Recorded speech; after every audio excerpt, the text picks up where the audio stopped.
Coucou les cocos, comment ça va ce matin? En pleine forme? Génial! Aujourd'hui les amis, j'ai envie de réviser une petite notion en français, en grammaire avec toi. Je te fais une petite devinette, tu vas découvrir de quoi je veux parler aujourd'hui. Alors premièrement, c'est un symbole que tu utilises énormément lorsque tu écris. C'est un symbole que tu déposes, que tu écris lorsque tu veux m'indiquer que ta phrase est terminée. Donc, à ce moment-là, tu utilises ce symbole-là. Oui, là, je commence à avoir beaucoup d'amis qui connaissent la réponse. Je peux même ajouter que lorsque tu utilises ce symbole-là, par la suite, tu dois mettre une lettre majuscule. Oui, tu as trouvé. En effet, aujourd'hui, je veux te parler du point. Bien évidemment, il y a le point régulier, celui qu'on utilise dans la majorité de nos phrases. Un petit point représenté par un petit cercle. Alors, en effet, lorsque je fais une phrase qui représente une idée, qui représente une information, eh bien, je mets mon point régulier. J'aime beaucoup les chiens, point. Ça me donne une information. Parfois, il y a d'autres sortes de phrases.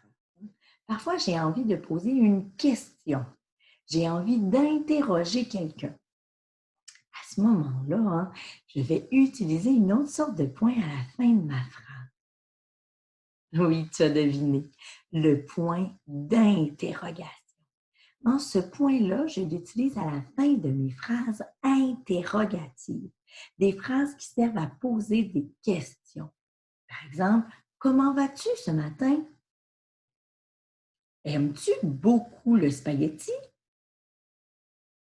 Quel est ton repas favori? Toutes ces phrases-là servent à poser des questions. Et à ce moment-là, à la toute fin, eh bien, je mets un point d'interrogation. Et il y a une autre sorte de point dont j'ai envie de te parler ce matin. Le point d'exclamation! Oui, le point qui sert à m'exclamer, à te montrer mon émotion. Parfois, j'ai envie de te montrer mon émotion lorsque je te donne une opinion. Ah! Ce pantalon est terriblement laid! Ou encore, j'ai envie de te montrer vraiment l'émotion que je vis en ce moment. Youpi! Je suis tellement heureuse! Dans ces moments-là, mon ton de voix n'est pas le même. L'émotion que je vis est très, très, très palpable. Ça veut dire que je la ressens. Et à ce moment-là, si je veux que mon lecteur, lui aussi, la ressente, eh bien, une des façons de le faire, c'est de mettre un point d'exclamation pour lui montrer que je m'exclame. Probablement que mon ton de voix aussi est plus élevé. Peut-être parce que je suis très excitée ou très fâchée. Mais peu importe, je vais mettre un point d'exclamation. Souvent aussi, tu peux remarquer qu'on va utiliser un petit mot en début de phrase. Arc! Wow! Ah! Oh! Ou encore génial! Ce sont différents mots qui peuvent nous donner une idée que probablement l'auteur veut s'exclamer, veut nous montrer comment il se sent. Maintenant qu'on a vu les trois sortes de points, point régulier, point d'interrogation et point d'exclamation, eh bien, c'est le moment de faire mon petit jeu. Alors, je te partage différentes phrases et tu me diras, selon toi, quel est le point qui serait le plus approprié de mettre à la fin de la phrase. Première phrase. J'aime les chats. Qu'est-ce que tu en penses? Yes. Un point bien régulier, j'aime les chats, ça me donne une information sans plus. Je ne pose pas de questions, je ne m'exclame pas. Aimes-tu les chats? Oui, tu as bien raison.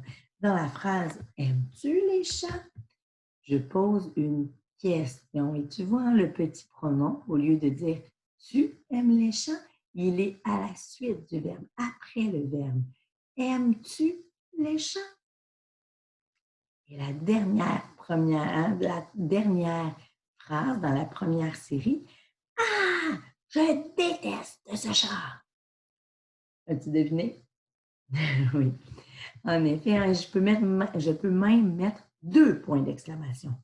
Un après le Ah! Et un à la suite de chat. Commençons la deuxième partie, hein, la deuxième série de phrases. Quel est ton nom? Oui, c'est un point d'interrogation. Exactement. Wow! Ton nom est magnifique! Tu as deviné, hein? Et encore une fois, hein, je peux mettre un point d'exclamation après Wow! Et un point d'exclamation après magnifique. Dernière phrase, je m'appelle Marie-Pierre. Oui, c'est un point bien régulier, hein, qui me donne une information. Les petits cœurs, tu as bien trouvé les bons points, hein, à mettre aux bons endroits.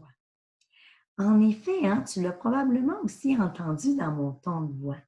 Notre intonation change selon le type de phrase et selon le point qui est à la fin.